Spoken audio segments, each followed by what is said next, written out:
বন্ধুরা, স্নান করার সময় সবসময়ের জন্য আপনাকে এই কথাগুলি মনে রাখার দরকার। আপনি প্রতিজ্ঞা করে নিন যে জীবনে আপনি এই ভুলগুলি করবেন না। আমি সমস্ত রকমের নিয়ম বলে থাকি, চান করার, খাওয়ার, শোয়ার। যদি এই নিয়মগুলি আপনারা মেনে চলেন, জীবনে কখনোই আপনার শরীর অসুস্থ হবে না, সবসময়ের জন্য সুস্থ থাকবে। আর যদি আপনি এই নিয়মগুলি কিছু চেঞ্জ করে দেন, তো সমস্ত কিছু বিগড়ে যায়।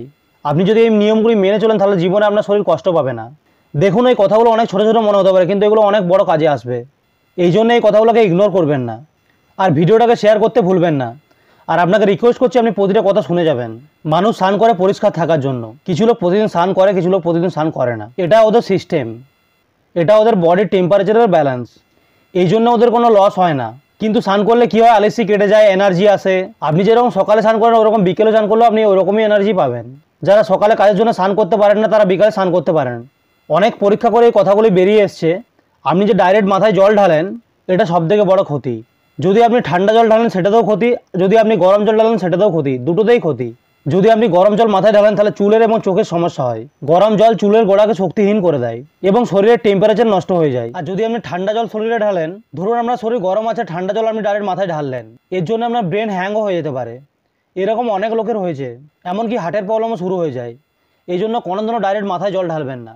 আপনি সবসময় জল নিচের অঙ্গ থেকে ঢালা শুরু করবেন, না হলে এই ঘাড়ের এখান থেকে শুরু করবেন। আর স্নান করার জল সবসময় নর্মাল রাখার চেষ্টা করবেন, মানে বেশি গরমও নয়, বেশি ঠান্ডাও নয়। অনেক লোকই করেন দেখবেন যে গরম জলে কিছুটা ঠান্ডা জল মিশিয়ে স্নান করে নেয়, আর এটা শরীরের জন্য অনেকটাই ক্ষতিকারক। আপনার চুলেরও ক্ষতি এবং শরীরেরও ক্ষতি হয়। জলটা যেমন নর্মাল হয়, যেমন টিউবওয়েলের জল হয়, মানে যেমন না আপনার মনে হয় যে এটা ঠান্ডা না গরম, এরকম জল শরীরের জন্য সবসময়ের জন্য ভালো হয়।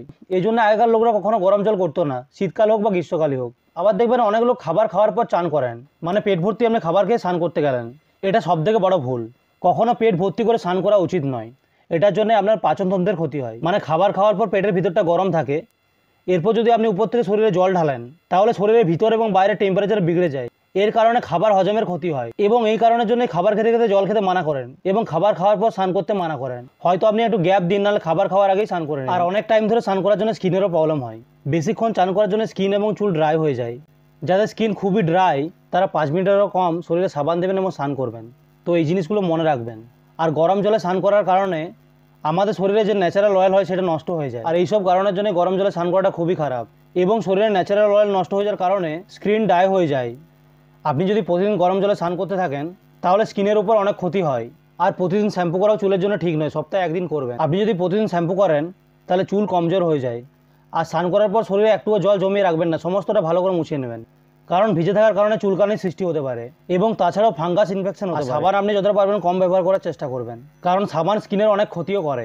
স্কিন ড্রাই হয়, স্কিনের ন্যাচারাল অয়েলও নষ্ট হয়ে যায়। সাবান কখনোই কাউকে ফর্সা করে দেয় না। আপনি যদি প্রতিদিন নর্মাল জল দিয়ে স্নান করেন, প্রতিদিন নর্মাল জল দিয়ে মাথা, তাহলে আপনি আপনার শরীরকে আগের থেকেও আরও বেশি সুন্দর করতে পারেন। কিছু যদি না লাগান তাও। আর যদি আপনি অনেক বেশি প্রোডাক্ট ইউজ করেন, তাহলে আপনি এমনিতেই আস্তে আস্তে বুঝতে পেরেছেন, যেমন বর্ণের সমস্যা, স্কিনের সমস্যা। কারণ এই সাবান আপনার স্কিনের ভিতরে কোথাও না কোথাও রয়েছে। আমাদের শরীরে যে লোমের ছিদ্র হয়, তার ভিতর দিয়ে সাবান চলে যায়, তারপরে ব্রণ এবং বিভিন্ন রকমের সমস্যা দেখা যায়। এই জন্য সাবান কম ব্যবহার করার কথা বলা হয়ে থাকে। তো বন্ধুরা, এই কথাগুলি আপনাদের সবসময় মনে রাখার দরকার। আর আমি যে জিনিসগুলো বললাম, এগুলো কোনো কঠিন কাজ নয়, এগুলো ছোটো ছোটো জিনিস। আপনি যদি এগুলো মেনে চলেন, তাহলে আপনার জন্য খুবই ভালো। আপনার শরীরের ক্ষতি হবে না। আর স্নান প্রতিদিনই করতে হয়, এই জন্য এই ভুলগুলি করবেন না।